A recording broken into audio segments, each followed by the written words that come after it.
അസ്സലാമു അലൈക്കും വറഹ്മത്തുള്ളാഹി തആല വബറകാതുഹു. ഹൃദയം തകർന്ന വേദനയോടെ റിസ്വാന വക്കീൽ വീട്ടിലേക്ക് തിരിച്ചു പോരുമ്പോൾ അവളുടെ മനസ്സാകെ പൊട്ടിപ്പിളരുന്ന പോലെ തോന്നി. അതെ, എൻ്റെ സഫീർ. പഠിച്ചോനെ, അല്ലാഹ് ഒരു തെറ്റും ചെയ്യില്ല എന്ന് എനിക്കറിയാം. എങ്കിലും ഇത്ര ദിവസമായി ഫോൺ സ്വിച്ച് ഓഫ് ആണ് റബ്ബേ. അവൾ വിളിച്ചു നോക്കിയപ്പോൾ ഫോൺ സ്വിച്ച് ഓഫ്. പഠിച്ചോനെ, എന്ത് ചെയ്യും? എന്നോട് മറക്കാൻ ഇത്രമാത്രം അങ്ങനെ ചെയ്യില്ല. എൻ്റെ സഫീർ ഒരിക്കലും അങ്ങനെ ചെയ്യില്ല. എനിക്ക് നന്നായിട്ടറിയാം. കാരണം അത്രക്കും നല്ലൊരു മനുഷ്യനാണ് എൻ്റെ ഭർത്താവ്. അള്ളാഹു എനിക്ക് കനിഞ്ഞേകിയതാണ്. പക്ഷെ ഇപ്പോഴെന്ത് പറ്റി എന്നുള്ള കാര്യത്തിൽ എന്നാലും ഇത്ര ദിവസമായില്ലേ? 3-4 ദിവസമായി. അതെ, അവർ സുഖസുന്ദരമായി ജീവിച്ചോട്ടെ, നോ പ്രോബ്ലം. അതിനൊന്നും എനിക്ക് കുഴപ്പമില്ല. പാവങ്ങളുടെ സങ്കടം മായ്ക്കണം, കണ്ണീരൊപ്പണം. അതേ എൻ്റെ ജീവിതത്തിൽ ലക്ഷ്യമുള്ളൂ അല്ലാ. പക്ഷേ എൻ്റെ ഭർത്താവ് ഫോണൊക്കെ സ്വിച്ച് ഓഫാക്കി എവിടെ പോയി എന്നുള്ളതിൽ എനിക്ക് അന്വേഷിക്കണമെങ്കിൽ അന്വേഷിക്കാം. ഒരു പക്ഷേ അതവരുടെ ജീവിതത്തെ ബാധിക്കുമെങ്കിലോ, അവരുടെ സുഖസുന്ദരമായ അവരുടെ കരിയറിനെ ബാധിക്കുമെങ്കിൽ ഒരിക്കലും റിസ്വാന അതിന് നിൽക്കില്ലല്ല. കാരണം ഒരിക്കൽ പോലും സ്നേഹം യാചിച്ചു വാങ്ങുന്നതിനോട് എനിക്ക് താല്പര്യമില്ല. അവർ ജീവിക്കട്ടെ സുഖസുന്ദരമായി. പക്ഷേ സഫീർ പറഞ്ഞൊരു വാക്കുണ്ട് എൻ്റെ ഈ കൈകളിൽ പിടിച്ചുകൊണ്ട്, മോളെ, ഞാൻ തിരിച്ചു വരും കേട്ടോ, കാത്തിരിക്കണം. അതും പറഞ്ഞിറങ്ങിപ്പോയതാണ്. പിന്നെ എന്താണ് സംഭവിച്ചതെന്ന് എനിക്കൊരു പിടുത്തവുമില്ല അല്ലാ. സത്യത്തിൽ എന്താണ് സംഭവിച്ചിട്ടുള്ളത്? റിസ്വാന വക്കീൽ പടച്ച റബ്ബിനോട് ഹൃദയം പൊട്ടി ദുആ ചെയ്തു. എന്നാൽ ഈ സമയം അതാ പുളിക്കൽ തറവാട്ടിൽ ശരിക്കും അതാ നൂർജഹാൻ അവിടെ എത്തിയപ്പോൾ തന്നെ അവൾ രാവിലെ ഉമ്മ വരുമ്പോൾ കാണുന്ന കാഴ്ച, അവൾ ഡൈനിങ് ഹാളിലെ സോഫയിൽ കാലിൽ കാൽ കയറ്റി വെച്ചിരുന്ന് ഫോണിൽ കളിച്ചുകൊണ്ടിരിക്കുന്ന കാഴ്ചയാണ്.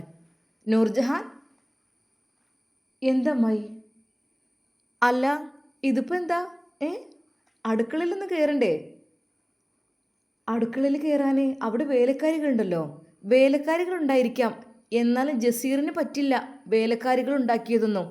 ആരാ നിന്നോട് ഇവിടെ സോഫയിലൊക്കെ എങ്ങനെ മര്യാദയില്ലാതെ കയറിയിരിക്കാൻ പറഞ്ഞത്?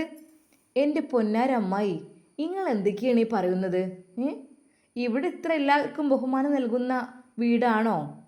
നൂർജഹാൻ, നീ എൻ്റെ ആങ്ങളൻ്റെ മോളാണ്, അടങ്ങി ഒതുങ്ങി നിൽക്കണം. തർക്കുത്തരം പറയുന്നോടി. എന്നോട് ഇതുവരെ ആരും അങ്ങനെ പറഞ്ഞിട്ടില്ല. ഇവിടെ ജീവിച്ചു പോയതുപോലെ തന്നെയാണ് ഹാദിയ. എന്നിട്ടിപ്പോൾ എന്താ? അവളൊന്നും പറഞ്ഞിട്ടില്ല. അമ്മായി, ഹാദിയ വേറെ, നൂർജഹാൻ വേറെ. അമ്മായി, എനിക്കൊരു കപ്പ് ചായ കൊണ്ടുതരൂ. എടി അഹങ്കാരി, നീ സോഫയിലിരുന്ന് കാലിൽ കാല് കയറ്റി വെച്ച് എന്നോട് കൽപ്പിക്കാൻ നീ ആരാ? അമ്മായി പറഞ്ഞില്ലേ ആങ്ങളുടെ മോളാന്ന്? ഞാൻ എന്താ ഗസ്റ്റായിട്ട് വിരുന്ന് വന്നതല്ലേ ഇങ്ങോട്ട്? പോരാത്തത് ചതിച്ചെന്നെ വിവാഹം കഴിച്ചതും. അമ്മായിക്കത് അറിയാമായിരുന്നല്ലേ? എല്ലാവർക്കും എന്നെ ചതിക്കുകയായിരുന്നു. ജസീർ എന്നെ ആദ്യമേ ചതിച്ചെന്നുള്ള കാര്യം അറിയില്ലേ? ഇപ്പോഴെന്തിനാ വീണ്ടും ഒരു ചതി? എടി, നിനക്കൊരു ഭർത്താവായാൽ പോരെ? മൂത്ത് തെരച്ച് കുമ്പളങ്ങയായിട്ട് ഈ അവിടെ വീട്ടിലിരിക്കല്ലേ? അമ്മായി അനാവശ്യം പറയരുത്. എനിക്കിപ്പോൾ ഭർത്താവ് ഉണ്ടായിട്ടാണോ ഞാനൊക്കെ? അമ്മായി, നിങ്ങൾ എനിക്കൊരു ഗ്ലാസ് ചായ കൊണ്ടുതരി, അല്ലെങ്കിൽ നല്ലൊരു ബ്രൂ കോഫി ആയിക്കോട്ടെ. ശരിക്കും നൂർജഹാൻ അവിടെ തന്നെ ഇരുന്നു. എന്നാൽ ജസീർ മാളിക മുകളിൽ നിന്ന് കയറി വരുന്നു.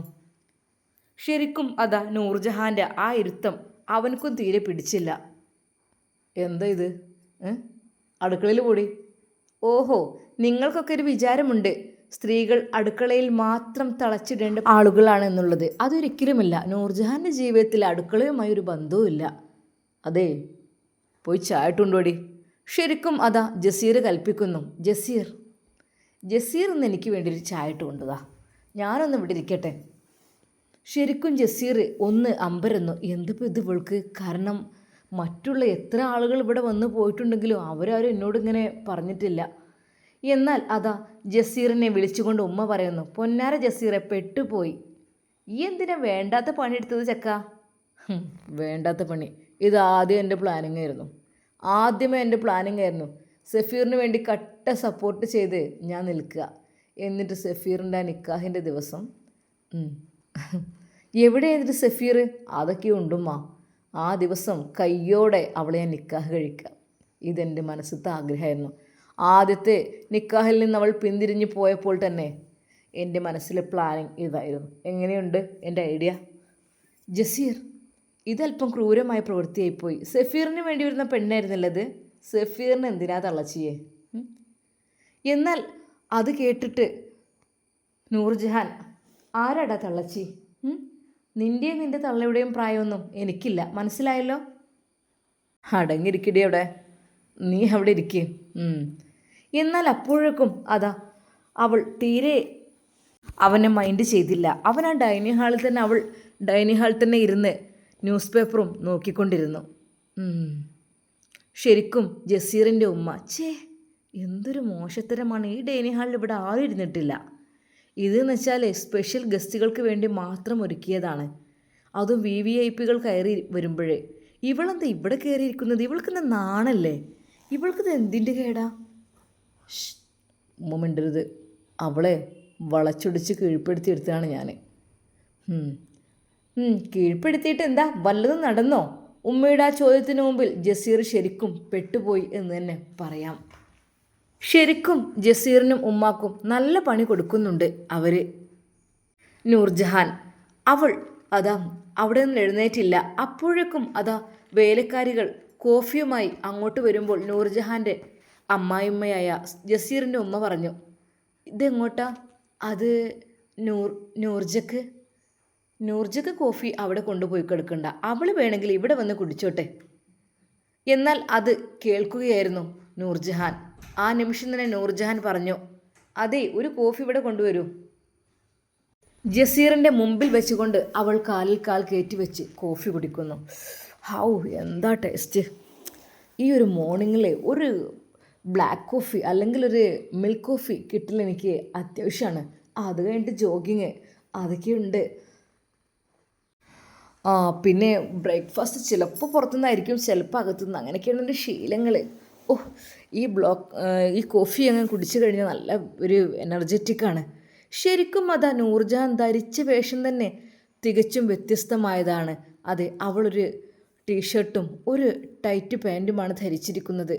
അതും അവൾ യാതൊരു കൂസലുമില്ലാതെ അവിടെ ഇരുന്ന് ശരിക്കും ഒരു പാശ്ചാത്യ രീതി അനുകരിച്ചുകൊണ്ടാണ് അവൾ കുടിക്കുന്നത്. എന്താ നൂർജഹാൻ, ഇതൊക്കെ എന്താ? ഇതെന്ത് വസ്ത്രമാണ്? ഇത് ഞാൻ ജോഗിങ്ങിന് പോകാൻ വേണ്ടിയിടുന്ന വസ്ത്രമാണ്. എന്തേ, കണ്ടിട്ടില്ലേ ഇതുവരെയായിട്ട്? അതെ, ഇവിടുത്തെ പെണ്ണുങ്ങളാരും ഇങ്ങനെയൊന്നും ധരിച്ചിട്ടില്ല. എല്ലാവരും ചുരിദാർ, സാരി അങ്ങനെയൊക്കെ ധരിച്ചിട്ടുള്ളൂ. ഓഹോ, അതൊക്കെ പണ്ട്. അപ്പോൾ ജസീർ ഏത് യുഗത്തിലാണ്? ബാക്കിയെല്ലാം നിനക്കറിയാലോ. എല്ലാം അറിയാം. കല്യാണം കഴിക്കാമെന്ന് ഉറപ്പിച്ചു വെച്ച പെണ്ണിനെയും കൊണ്ട് റിസോർട്ടിൽ പോയി മറ്റൊരു പെണ്ണിനെ കാണിച്ചു തന്ന് മറന്നിട്ടില്ല ജസീറെ അതൊന്നും. ശരിക്കും അവനൊന്ന് ഞെട്ടിപ്പോയി. ശരിക്കും നൂർജഹാൻ നല്ല പണി തന്നെയാണ് കൊടുക്കുന്നത് അവൻ്റെ മുമ്പിൽ. ശരിക്കും ഒരു 1 മിനിറ്റ്. കോഫി കുടിക്കുന്നതിനിടയിൽ അതാ അവളൊരു കോൾ ചെയ്യുന്നു. Hello baby. യെസ്, ജോഗിങ്ങിന് വരുന്നുണ്ടോ? ഓക്കെ, ഞാൻ വരാം. ശരി. ഓക്കെ. യെസ്. അവൾ ആ കോഫി കപ്പ് അവിടെ വെച്ച് അവിടെ നിന്ന് എഴുന്നേറ്റു. അതെ ജസീർ, ഇതങ്ങ് എടുത്തു വെച്ചേ കേട്ടോ. അവൾ അവിടെ നിന്ന് എഴുന്നേറ്റിട്ട് അതാ നേരെ പുറത്തേക്ക്. ശരിക്കും അവൾ ഇറങ്ങിപ്പോകുന്നത് കണ്ട ജസീറിന് കലി തുള്ളി. നൂർജഹാൻ, എങ്ങോട്ടാ നീയേ ഈ രാവിലെ തന്നെ? നടക്കണ്ടേ ബ്രോ? വെറുതെ ഇരുന്നിങ്ങനെ ഫുഡ് കഴിച്ചിരുന്ന് ആരോഗ്യം കേടുവരുത്തണോ? നല്ലോണം ഡയറ്റ്, അതുപോലെ തന്നെ ജോഗിങ് കാര്യങ്ങളെല്ലാം നടത്തണം. അല്ലാതെ ഒരിക്കൽ പോലും എന്നെ ഇവിടെ അടുക്കളക്കാരിയായി ഭാര്യയായിട്ട് നിർത്താൻ എന്നെ കിട്ടില്ല, മനസ്സിലായല്ലോ? അതും പറഞ്ഞ് നൂർജഹാൻ പുറത്തേക്ക് ഇറങ്ങി. എടാ, മതിയായല്ലോ നിനക്ക്? മതിയായില്ലേ? ജസീർ ഒരു നിമിഷം ഉമ്മയെ നോക്കി. എന്താണ് നീ മിഴിച്ചു നോക്കുന്നത്? കണ്ടില്ലേ, ഇപ്പോൾ അവൾ തലയിൽ കയറാൻ തുടങ്ങി. വേണ്ടാത്ത പ്രവൃത്തി നീ എടുത്തതാണ് അതിന് കാരണം. അല്ലെങ്കിൽ നിന്നെ ബഹുമാനെങ്കിലും കാണുമായിരുന്നു. നിങ്ങളെന്തീ പറയുന്നത്? പിന്നെ അവൻ വിവാഹം കഴിക്കാൻ നിക്കാഹ് ഇല്ലാത്ത സമയത്ത് ഞാനെന്താ ഫാമിലിയെ വഷളാക്കണോ ആളുകളുടെ ഇടയിൽ വെച്ച് വെറുതെ? വഷളാക്കുക. സത്യം പറഞ്ഞാൽ നീ തന്നെ ആയിരിക്കും ഇതിൻ്റെ പിന്നിൽ. സഫീറിനെ മാറ്റിയതിൻ്റെ പിന്നിൽ നീ തന്നെയായിരിക്കും. എനിക്ക് നിന്നെ അങ്ങനെ വിശ്വാസം പോരാ. ഉമ്മ, നിങ്ങൾ എന്തീ പറയുന്നത്? ജസീറെ, നീ മിണ്ടിപ്പോരുത്. നിന്റെ അഹങ്കാരമാണ് എല്ലാത്തിനും കാരണം. അവൾ എന്നെ ഭരിക്കാൻ തുടങ്ങിയിരിക്കുന്നു. ഇതുവരെയും ഈ വീട്ടിൽ എന്നെ ഭരിക്കാൻ ആരും വന്നിട്ടില്ല. എന്നാൽ നൂർജഹാൻ അപ്പോഴേക്കും ജോഗിങ്ങിന് പോയി. ഉമാ, ഒരു പണിയുണ്ട്. എന്താ? ഇവിടുത്തെ വേലക്കാരികളെയെല്ലാം പിരിച്ചുവിടണം നാളെ മുതൽ. എന്താ ജസീർ നീ പറയുന്നത്? അതെ ഉമ്മ, സത്യമായിട്ടും അവരെ പിരിച്ചുവിടുക തന്നെ വേണം. എന്നിട്ട് അവൾ അടുക്കളയിൽ കയറ്റിയിട്ട് എല്ലാവർക്കുമുള്ള ഭക്ഷണം ഉണ്ടാക്കിക്കൽ, ക്ലീനിങ് കാര്യങ്ങൾ എല്ലാം അവളെ കൊണ്ട് ചെയ്യിക്കണം. അത്ര അഹങ്കാരം പാടില്ലല്ലോ പെണ്ണുങ്ങൾക്ക്. അനുഭവിച്ചോ, നീയായിട്ട് തന്നെ തലയിൽ കയറ്റി വെച്ചതല്ലേ. സഫീറായിരുന്നെങ്കിൽ അവളെ സ്നേഹം കൊണ്ട് പൊതിയുമായിരുന്നു. ഇതിപ്പോൾ വാശികളാണ് നിങ്ങൾ രണ്ടു പേർ തമ്മിലും. ഉമ്മ, നിങ്ങളും സഫീറിൻ്റെ ഭാഗത്തേക്ക് പോവുകയാണോ? അതിന് ഞാൻ പറഞ്ഞില്ലല്ലോ നൂർജഹാനെ നീ വിവാഹം കഴിക്കണമെന്നുള്ളത്. ഞാൻ നിന്നെ കൊണ്ട് വേറെ വല്ല പ്ലാനിങ്ങായിട്ട് നിൽക്കുകയായിരുന്നു. എന്ത് പ്ലാനിങ്? അതൊക്കെയുണ്ട്. അപ്പോഴേക്കും നീ അവളെ അതെ, എനിക്ക് അവളോട് കുറച്ച് പക തീർക്കാനുണ്ട്. അതാണ്, അവൾ എൻ്റെ വിവാഹത്തിൽ നിന്ന് വഴുതി മാറിപ്പോയതാണ്. നീ ചെറ്റത്തരം കാണിച്ചാൽ പിന്നെ അവൾ വഴുതി മാറാതിരിക്കുമോ? ശരിക്കും അവനും ഉമ്മയും നല്ല സ്റ്റണ്ടായിരുന്നു അവിടെ. ഉമ്മ, കൂടുതൽ എന്നെ കൊണ്ട് പറയിപ്പിക്കണ്ട. തള്ളനും മരുമോളും കൂടി ഞാനുണ്ടല്ലോ, കൊഴിച്ചാൽ മൂടും, കരുതിക്കോ. നിനക്കത് തന്നെ വേണമെടാ. അല്പം ദേഷ്യവും പവറുള്ള പെണ്ണിനെ തന്നെ നിനക്ക് വേണം. നിനക്ക് കിട്ടിയത് വളരെയധികം പാവമായിരുന്നു. ആ പെണ്ണിൻ്റെ കാലുകൾ വരെ നീ ഒടിച്ചിട്ടു, ഹാദിയുടെ അല്ലേ? എന്നിട്ടിപ്പോൾ നിനക്ക് കിട്ടിയതിനെക്കുറിച്ച് നീ അഹംഭാവം പറയുന്നോടാ? എന്നാൽ അല്പസമയം കഴിഞ്ഞപ്പോൾ അതാ ജോഗിങ് എല്ലാം കഴിഞ്ഞ് അവൾ ഓടിയെത്തി. ഓ, റിലാക്സ്. എന്താ എ സി തീരെ തണുപ്പില്ലല്ലോ ജസീർ, അതൊന്ന് കൂട്ടിയിടൂ. ശരിക്കും ജസീറിന് ദേഷ്യമാണ് വന്നത്. എന്നാൽ അത് കേട്ട് ജസീറിൻ്റെ ഉമ്മയും, ഓഹോ, നിനക്ക് എന്തിൻ്റെ കേടാ? രാവിലെ തന്നെ നീ ഓടാനും ചാടാനും പോയി ഇവിടെ അടുക്കളക്കാര്യങ്ങളൊക്കെ ആര് നോക്കും? മരുമകളാണ് അതൊക്കെ നോക്കേണ്ടത്. എൻ്റെ അമ്മായി, നിങ്ങൾ ഇന്നെങ്ങനെ ടെൻഷനാക്കല്ലേ കേട്ടോ. ഞാനിപ്പോൾ ജോഗിങ് കഴിഞ്ഞ് വന്നാണ്. സ്വിമ്മിംഗ് പൂൾ ഇവിടെ ഓപ്പൺ അല്ലേ? ഓ, ഓക്കെ. അങ്ങനെ അതാ അവൾ നേരെ മുകളിലേക്ക് പോയി സ്വിമ്മിംഗ് പൂളിലേക്ക് ചാടുന്നു. അവിടെ ഒരു അരമണിക്കൂർ നീന്തി തുടിക്കണം എനിക്ക്. അപ്പോഴേക്കും എനിക്കുള്ള ബ്രേക്ക്ഫാസ്റ്റൊക്കെ ടേബിളിൽ റെഡിയാക്കണം. ഓക്കെ. അങ്ങനെ അതാ അവൾ ഒരു ടവലുമായി നേരെ പോകുന്നു സ്വിമ്മിംഗ് പൂളിലേക്ക്. സഫീർ അവിടെ നിന്ന് പോയതിന് ശേഷം ഇപ്പോൾ വല്ലാതെ ആരും അങ്ങോട്ട് പോവാറില്ല. അവൾ മാത്രം അവിടെ ആ വിശാലമായ വീടിന് മുകളിലുള്ള സ്വിമ്മിംഗ് പൂളിൽ അതാ അവൾ നീന്തി കളിച്ചു. Relax, cool. ഇപ്പോൾ ഏതായാലും നല്ല ഉന്മേഷം കാണുന്നുണ്ട്. ടവൽ കൊണ്ട് മുടിയെല്ലാം തോർത്തി അവൾ ഡ്രസ്സെല്ലാം ചേഞ്ച് ചെയ്ത് നേരെ ഡൈനിങ് ടേബിളിൽ വന്നിരുന്നപ്പോൾ, വാട്ട്, എന്താ ഇവിടെ അമ്മായി? ഫുഡ് എവിടെ?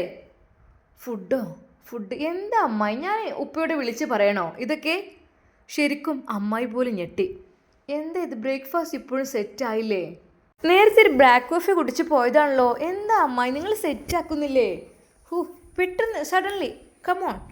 അങ്ങനെ അതാ അവൾ വീണ്ടും ഫോൺ എടുത്ത് ഓരോന്ന് നോക്കിക്കൊണ്ടിരുന്നു. എന്നാൽ ജസീറിന് കലി തുള്ളിയിരുന്നു. അവൻ ദേഷ്യം കൊണ്ട് പുലമ്പുകയായിരുന്നു. അപ്പോഴേക്കും അതാ 2 വേലക്കാരികൾ വന്ന് ഫുഡെല്ലാം സെറ്റാക്കി വെക്കുന്നു. അതെ, എനിക്ക് ഇഷ്ടപ്പെട്ട ന്യൂഡിൽസ് ഇതിൽ പെട്ടിട്ടില്ലല്ലോ. ബുൾസായ് ന്യൂഡിൽസ് അതുപോലെയുള്ള ഫുഡ്സ് ഐറ്റംസാണ് എനിക്ക് വേണ്ടത്. ഇതുപോലുള്ള അരിഭക്ഷണങ്ങൾ മാത്രം എനിക്ക് വേണ്ട. അതായത് ഇതിപ്പോൾ എന്താ, ദോശയും ചിക്കൻ കറിയൊക്കെ, ഇതിലുള്ള സാലഡ്സൊക്കെ എവിടെ? ഞാൻ ഡയറ്റാണെന്ന് നിങ്ങൾക്ക് അറിയില്ലേ. പിന്നെ അത് മാത്രമല്ല, ഞാൻ ഹെൽത്തി ഫുഡ് കഴിക്കാറുള്ളൂ. ഓംലെറ്റ് ആൻഡ് വെജിറ്റബിൾ, പിസ്ത, ബദാം, ക്യാഷ്യൂ, അതൊക്കെ ഞാൻ ഫുഡിൽ ഉൾപ്പെടെ ഞാൻ ഒരു മെനു തയ്യാറാക്കി തരാം. അതിനനുസരിച്ച് എനിക്കുള്ള ഫുഡും കാര്യങ്ങളും നിങ്ങൾ സെറ്റാക്കിയാൽ മതി കേട്ടോ. വേലക്കാരികളോട് അത് പറയുമ്പോൾ വേലക്കാരികൾ ആയിക്കോട്ടെ മാം എന്ന് പറഞ്ഞു. ഇരിക്കൂ, പ്ലീസ് സിറ്റ് ഡൗൺ. ആ 2 വേലക്കാരികളും പാവം ഒന്നും കഴിച്ചിട്ടില്ല. ഇരിക്കൂ.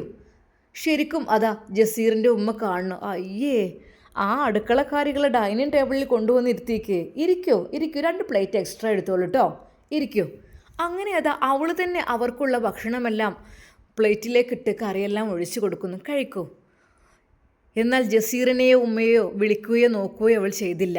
കാരണം അവർ അത്രക്കും മോശം ആളുകളായതുകൊണ്ട്. ഇരിക്കൂ. എന്നാൽ ജസീറിൻ്റെ ഉമ്മക്ക് കലി ഇളകി. അതെ, അവരാ മുഷിഞ്ഞ വസ്ത്രം ധരിച്ചുകൊണ്ട് ആ ഡൈനിങ് ടേബിളിലെ വിലപിടിപ്പുള്ള ആ ചെയറിൽ അതാ ഇരിക്കുന്നു. VVIPകൾ മാത്രം ഇരിക്കുന്ന ആ ചെയറിൽ ശരിക്കും. എന്നാൽ ആദ്യമായിരുന്ന അവർ ആ ഒരു ചെയറിൻ്റെ സോഫ്റ്റ്നെസ് കണ്ട് ശരിക്കും എടി എന്ത് സുഖാലേ, ഓഫ് ഇതിലേക്ക് ഇരിക്കാനും വേണം ഒരു ഭാഗ്യം. ഏതായാലും ഇവിടുത്തെ മരുമകൾ ഉഷാറാണ്, ഞമ്മക്ക് സപ്പോർട്ടുണ്ട്. എന്നാൽ മുകളിൽ നിന്ന് ജസീർ മാറ്റി ഫുഡ് കഴിക്കാൻ വേണ്ടി വരുമ്പോൾ കണ്ട ആ ഒരു കാഴ്ച, അതെ തൻ്റെ ഭാര്യ നൂർജഹാനും അടുക്കളക്കാരികളും കൂടി അവിടെ ഇരുന്ന് ഉഷാറായി ഫുഡ് കഴിക്കുന്നു. അവർക്ക് ഭയം തോന്നിയിരുന്നു. ഇവിടുത്തെ ജസീർ അവരൊന്നും ഇരുന്നിട്ട് അതൊന്നും നോ പ്രോബ്ലം, അവർക്കൊക്കെ ഉണ്ടല്ലോ, ഇഷ്ടം പോലെ ഉണ്ട്, നിങ്ങൾ കഴിക്കുക, അതിനെന്താ, ഇവിടെ ഒരാൾ കഴിഞ്ഞിട്ട് ഒരാൾ അങ്ങനെ ഒന്നുമില്ല, ആർക്കും എന്തും കഴിക്കുക, അത് നോ പ്രോബ്ലം, അവൾ തന്നെ അവർ തീറ്റിക്കുന്നു. എന്നാൽ ഇതാ ജസീറിൻ്റെ ഉമ്മ ഭ്രാന്തിളകിയ പോലെയായി അവരുടെ അവസ്ഥ. എന്ത് ചെയ്യണമെന്നറിയുന്നില്ല. പക്ഷേ നൂർജഹാൻ്റെ മുമ്പിൽ നിന്ന് ഒന്നും പറയുന്നില്ല. പറഞ്ഞു കഴിഞ്ഞാൽ ഇനി അവളുടെ ബാപ്പയോടൊക്കെ വിളിച്ച് പറഞ്ഞ് വലിയ പ്രശ്നമാവുമോ എന്ന് കരുതിയിട്ട് കാര്യമായിട്ടൊന്നും പറഞ്ഞില്ല. ഭക്ഷണം കഴിച്ച് എഴുന്നേറ്റ് നൂർജഹാൻ എഴുന്നേറ്റു. അവൾ എഴുന്നേറ്റ് നേരെ ബാൽക്കണിയുടെ ആ ഭാഗത്തേക്ക് പോയിരുന്നപ്പോൾ അതാ ജസീറിൻ്റെ ഉമ്മ ആ വേലക്കാരികളെ രൂക്ഷമായി നോക്കുന്നു. എന്താടി ഇത്? നാണമില്ല നിങ്ങൾക്കൊന്നും? ഈ ഡൈനിങ് ടേബിളിൽ ആരോട് ചോദിച്ചിട്ട് നിങ്ങൾ വന്നിരുന്നത്? ഇവിടേക്ക് നിങ്ങൾക്ക് പ്രവേശനമുണ്ടോ? നിങ്ങൾ അടുക്കളക്കാരികളല്ലേ? അത് മോം, അവർ വിളിച്ചപ്പോൾ ഞങ്ങൾ വന്നതാണ്, ഞങ്ങൾക്കും വിശന്ന് വലഞ്ഞിരുന്നു ആകപ്പാടെ. അതെ, വാടക തരാനുണ്ട് 2 പേരും, അത് ഇതുവരെ തന്നിട്ടില്ല. എവിടെയാണ് നിൻ്റെ വാടക? അതെ, അവരുടെ പഴയ കുറച്ച് വീടുകളിൽ താമസിക്കുകയായിരുന്നു അവർ. എന്നാൽ കൃത്യമായി വാടക ചോദിക്കും. കാര്യം മറ്റൊന്നുമല്ല, പഴയ വീടായിട്ട് പോലും പൊളിഞ്ഞ് വീഴാറായിട്ട് പോലും അവരോട് കറക്റ്റ് വാടക ചോദിക്കും. ഒരു ഫ്രീയും ഉണ്ടായിരുന്നില്ല. രാത്രികാലങ്ങളിൽ അവരോട് അവിടെ വിട്ടു പോകുവാനും ആവശ്യപ്പെടും. എന്നാലോ പുലർച്ചെയാകുമ്പോഴേക്ക് എത്തുകയും വേണം. ഓരോ വേലക്കാരികൾക്കും ആഴ്ചയിൽ 2 ദിവസം മാത്രമാണ് ലീവുള്ളത്. അതെ, നിങ്ങൾ ഈ സുഖസുന്ദരമായി ഇവിടുന്ന് ഭക്ഷണം കഴിച്ചില്ലേ, അതൊക്കെ ഞാനങ്ങ് എടുത്തോളാം, മനസ്സിലായല്ലോ? എന്നാൽ ഈ സമയം നൂർജഹാൻ ഇതൊന്നും അറിയുന്നില്ല. അത്രക്കും മോശമായ രീതിയിലാണ് ജസീറിൻ്റെ ഉമ്മ അവരോട് പെരുമാറുന്നത്. ഉമ്മ, 2 വിട്ടേക്ക്, 2 ഇനി ഇവിടെ വേണ്ട, 2 ഇവിടുന്ന് പറഞ്ഞയച്ചേക്ക്. അതെ, നാളെ മുതൽ നിങ്ങൾ 2 പേരും ഡ്യൂട്ടിക്ക് വരണ്ട. ശരിക്കും അത് കേട്ട അവർ, അങ്ങനെ പറയല്ലേ നിങ്ങൾ, എനിക്ക് എൻ്റെ ഭർത്താവ് പോലും ഇല്ല, എനിക്കൊരു കുഞ്ഞു മാത്രമേ ഉള്ളൂ, ഞാൻ ഇവിടുന്ന് കിട്ടുന്ന ഈ തുച്ഛമായ വരുമാനം കൊണ്ടാണ് ജീവിക്കുന്നത്, ദയവായി എന്നെ ഒരിക്കലും പറഞ്ഞു വിടരുത്. പറഞ്ഞു വിടില്ല. അവളങ്ങ് പറഞ്ഞപ്പോഴേക്കും നിങ്ങൾ അങ്ങോട്ട് രാജകുമാരികളായി മാറി അല്ലേ? ഒരൊറ്റൊന്നും നാളെ വന്നു പോകരുത്. എന്നാൽ ഈ സമയം അതാ നൂർജഹാൻ വീട്ടിലേക്ക് ഫോൺ ചെയ്തുകൊണ്ടിരിക്കുകയായിരുന്നു. ഹലോ, ഉമ്മ ഉപ്പ, അതെ, ഓക്കെ ബ്രേക്ക്ഫാസ്റ്റ് കഴിച്ചു. എന്തായിരുന്നു മോളെ ഫുഡൊക്കെ? എൻ്റെ ഉമ്മ എല്ലാം ഇഷ്ടപ്പെട്ട രീതിയിലുള്ള ഫുഡ്സുകളൊക്കെ ഉണ്ടായിരുന്നു. ഓക്കെ എന്നാ ഇങ്ങോട്ട് വരുന്നത്? മോളെ ക്ഷമിക്കണം, അങ്ങനത്തെ ഒരു അവസരത്തിൽ നോ പ്രോബ്ലം, അല്ലെങ്കിൽ ഇപ്പോൾ ജീവിക്കാൻ വേണ്ടിയിട്ടൊന്നുമല്ലല്ലോ ഞാൻ ഇങ്ങോട്ട് എത്തിയത്. എനിക്ക് ചില കാര്യങ്ങളൊക്കെ ചെയ്യുവാൻ വേണ്ടിയിട്ട് കൂടിയല്ലേ. എൻ്റെ മോളെ നീ പ്രശ്നമൊന്നും ഉണ്ടാക്കാതെ ഞാൻ അവിടെ അടങ്ങി ഒതുങ്ങി ജീവിച്ചോ. എൻ്റെ ഉപ്പ, ഞാൻ പ്രശ്നങ്ങളൊന്നും ഉണ്ടാക്കുന്നില്ലേ, പക്ഷേ ചില ആളുകളുണ്ട്, അവരെ ഒന്ന് നിലക്ക് നിർത്തണം ഉപ്പ, അല്ലഞ്ഞാലേ അവരൊരുപാട് ആളുകളങ്ങ് ഇല്ലാതാക്കി കളയും. മാത്രമല്ല ഒരുപാട് ആളുകളെ അവർ കൊല്ലാക്കൊല ചെയ്യും. മോളെ അടങ്ങി ഒതുങ്ങിയിരുന്നോ. എൻ്റെ പെങ്ങളായതുകൊണ്ട് പറയില്ല, അവളും ഭയങ്കര ദുഷ്ട തന്നെയാണ് എല്ലാം കൊണ്ടും. എൻ്റെ ഉപ്പ, ഇനി അതൊന്നും എൻ്റെ അടുത്ത് നടക്കില്ല. എൻ്റെ ഉപ്പ, നിങ്ങൾ കാര്യങ്ങളൊക്കെ അറിഞ്ഞോ? എന്ത് കാര്യം? അതെ, എന്നെ നിക്കാഹ് ചെയ്യാൻ വേണ്ടിയിട്ട് സഫീർ വരുന്ന വഴി. അതൊക്കെ എനിക്ക് ഏറെക്കുറെ കാര്യങ്ങൾ പിടികിട്ടി. ഞാൻ ചോദിച്ചു മനസ്സിലാക്കി നല്ല രീതിയിൽ. അതെ, അപ്പോഴേക്കും മാനം കാക്കാൻ വേണ്ടിയിട്ടാണ് അത്ര ജസീർ വന്നത്.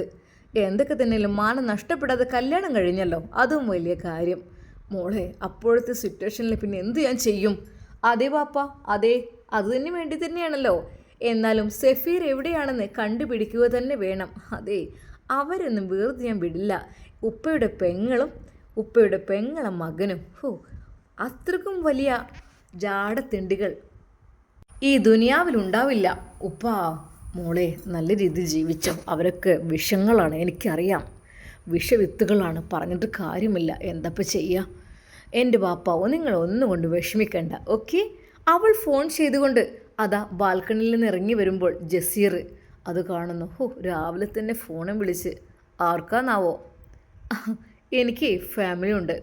ഞാൻ ഭൂമിയിൽ നിന്ന് വെറുതെ പൊട്ടിമുളച്ചതൊന്നല്ല. എനിക്ക് ഉമ്മയുണ്ട്, ബാപ്പയുണ്ട്. അവർക്കൊക്കെ വിളിക്കാനുള്ള സ്വാതന്ത്ര്യമുണ്ട്. എന്താ എന്താ നിങ്ങൾക്ക് സംസാരിക്കണ്ടേ?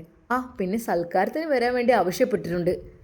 ഡിയറ്റ് സൽക്കാരം, അവളുടെ ഒരു ശരിക്കും അത് ജസീറിനെ താഴ്ത്തി കെട്ടുന്ന രീതിയിൽ തന്നെയാണ് അവൾ സംസാരിച്ചത്. ഇവിടുത്തെ സെർവൻസൊക്കെ ഇവിടെ, അവർ ഫുഡ് കഴിച്ചോ എത്ര പെട്ടെന്ന്? എന്നാൽ ഉമ്മ അവളെ ദേഷ്യത്തോടെ നോക്കി. നൂർജഹാൻ, നീ ചെയ്തത് ഒട്ടും ശരിയായില്ല. നീ എന്തിനീ വേലക്കാരികളെ പിടിച്ച് ഡൈനിങ് ടേബിളിൽ ഇരുത്തിയിട്ടുള്ളത്? ഞാനവരെ എഴുന്നേൽപ്പിച്ച് അടുക്കളയിലേക്ക് വിട്ടിട്ടുണ്ട്. നിങ്ങളൊരു ഉമ്മയാണോ? അങ്ങനെ ചെയ്യാൻ പാടുണ്ടോ? ഭക്ഷണത്തിന് മുമ്പിൽ നിന്ന് അവരെ എഴുന്നേൽപ്പിച്ച് എന്താണ് നിങ്ങൾ ചെയ്തത്? അവൾ നേരെ അടുക്കളയിലേക്ക് എത്തി. എന്നാൽ പാവം അവരവിടെ നിലത്തിരുന്ന് ഭക്ഷണം കഴിക്കുകയായിരുന്നു. എന്താ നിങ്ങൾ ഇവിടെ വന്നിരുന്നത്? അത് ഒന്നുമില്ല മാഡം, ഞങ്ങൾ ഏതായാലും നാളെ മുതൽ ഞങ്ങൾ ഇനി ഉണ്ടാവില്ല ഇവിടെ. എന്ത് പറ്റി? ആരാ നിങ്ങളെ പ്രലോഭിപ്പിച്ചത്? ശരിക്കും നൂർജഹാൻ വേലക്കാരികളോട് ചോദിക്കുന്നു. ഒന്നും പറയണ്ട, ഞങ്ങൾ പതുക്കെ അങ്ങ് പോയിക്കോളാം. കാര്യം ഞങ്ങൾക്ക് ഇവിടെ നിന്നിട്ട് തുച്ഛമായ കൂലിയേ കിട്ടുള്ളൂ. പിന്നെ ബാക്കി വന്ന പഴയ ഭക്ഷണങ്ങൾ കുറച്ച്, അത്രയ്ക്ക് മാത്രം. അല്ലാതെ നിങ്ങളൊന്നും വിചാരിക്കണ്ട, ഒന്നും കേട്ടോ. ഏതായാലും ഇത് ചെയ്തത് മോശമായിപ്പോയി.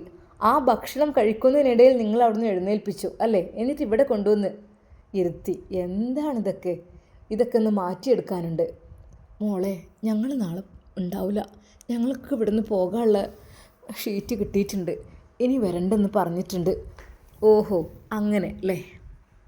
നിങ്ങൾ വിഷമിക്കണ്ട കേട്ടോ. എന്നാൽ നൂർജഹാൻ ചോദിച്ചു, നിങ്ങളുടെ വീടൊക്കെ എവിടെയാണ് ശരിക്ക്?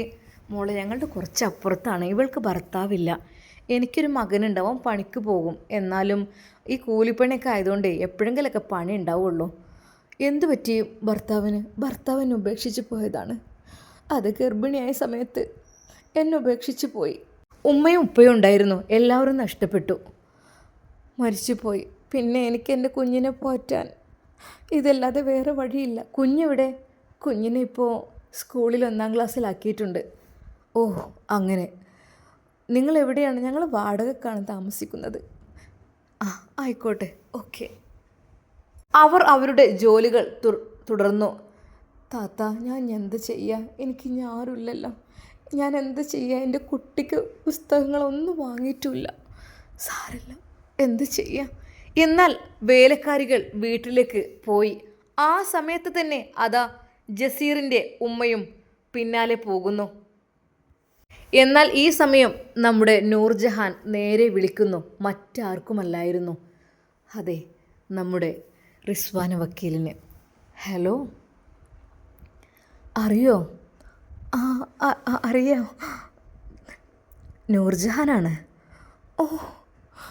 സത്യത്തിൽ ഞാൻ എങ്ങനെ നിങ്ങളെ വിളിച്ച് ബുദ്ധിമുട്ട് ആക്കുമെന്ന് വിചാരിച്ച് വിഷമിച്ചിരിക്കുകയായിരുന്നു. നൂർജഹാൻ, അതെ ഋഷു, ഒന്നും കൊണ്ട് വിഷമിക്കേണ്ട. പിന്നെ സഫീർ ഒരിക്കൽ പോലും എന്നെ നിക്കാഹ് കഴിച്ചിട്ടില്ല കേട്ടോ. നിക്കാഹ് ഞാനൊരു അഭിനയമാക്കി മാറ്റാൻ തുനിഞ്ഞപ്പോഴേക്കും ചെറിയൊരു പ്രശ്നം പറ്റി. അതായത് അവൻ ആ ടൈമെത്തിയില്ല. ടൈമിനെത്താത്തത് കൊണ്ട് തന്നെ ജസീർ ആ ഒരു അവസരം മുതലെടുത്ത് എന്നെ നിക്കാഹ് കഴിച്ചു. ഇപ്പോൾ ഞാൻ ജസീറിൻ്റെ വീട്ടിലാണുള്ളത്. പക്ഷേ സഫീർ ഇങ്ങോട്ട് എത്തിയിട്ടില്ല. എനിക്ക് ജസീറിന് നല്ല സംശയമുണ്ട്. അവന് ആരുടെയൊക്കെയോ ബലത്തോടു കൂടെ അവനെ വേറെ എങ്ങോട്ടോ മാറ്റിയിട്ടുണ്ട്. അതിന് അന്വേഷിക്കാൻ വേണ്ടി റിസ്വാന വക്കീലൊന്നും വേണ്ട, പക്ഷേ എനിക്ക് കേസ് കൊടുക്കണം. എനിക്ക് കേസ് കൊടുത്തിട്ട് നിങ്ങൾക്കാണ് ഞാൻ കേസ് തരുന്നത്. എനിക്കോ? അതെ, എൻ്റെ ഭർത്താവാകാൻ പോകുന്ന യുവാവിനെ കാണാനില്ല എന്നുള്ള കേസ് ഞാൻ നിങ്ങൾക്ക് വേണ്ടിയിട്ടാണ് തരുന്നത്. ആ ഒരു കേസിൽ എൻ്റെ വക്കീലായിട്ട് നിങ്ങൾ വേണം. എന്താ? നൂർജഹാൻ്റെ ആ ഒരു വാക്കുകൾ കേട്ട അവൾ ഒന്ന് ഞെട്ടി. റബ്ബേ പഠിച്ചോനെ, അല്ല, എൻ്റെ സഫീറപ്പം എവിടെ? അപ്പോൾ അവരുടെ വീട്ടിലല്ലേ? അവരുടെ ഭർത്താവല്ലേ? പഠിച്ചോനെ, എന്താ റബ്ബേ പറ്റിയത്? എനിക്കറിയുന്നില്ലല്ലോ. അവളാകെ വിഷമിച്ചു. അവളാകെ തളരുന്ന പോലെ തോന്നി. എനിക്കറിയുന്നില്ല.